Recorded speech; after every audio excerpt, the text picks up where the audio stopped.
পাকিস্তান নাম ব্যবহার করতে পারবে না আফ্রিদিরা, নিষেধাজ্ঞা পিসিবির। যুক্তরাজ্যে চলমান world championship of legends A Pakistan champions দলের হয়ে খেলছেন সাবেক ক্রিকেটার শাহিদ আফ্রিদি, মোহাম্মদ হাফিজ, শোয়েব মালিকরা। ভবিষ্যতে এ ধরনের ব্যক্তি মালিকানাধীন লিগে পাকিস্তানের নাম ব্যবহারে নিষেধাজ্ঞা দিয়েছে Pakistan cricket board.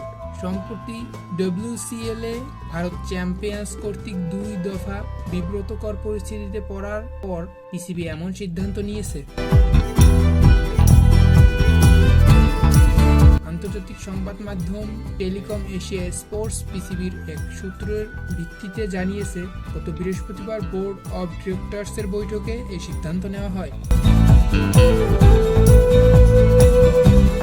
World championship of লিজেন্ডসের Bharat পাকিস্তানের প্রতিনিধিত্ব করা দলটির বিপক্ষে 2 বার খেলতে অস্বীকৃতি জানায় বৈঠকে পিসিবির শীর্ষ কর্মকর্তারা ক্ষোভ প্রকাশ করেছেন।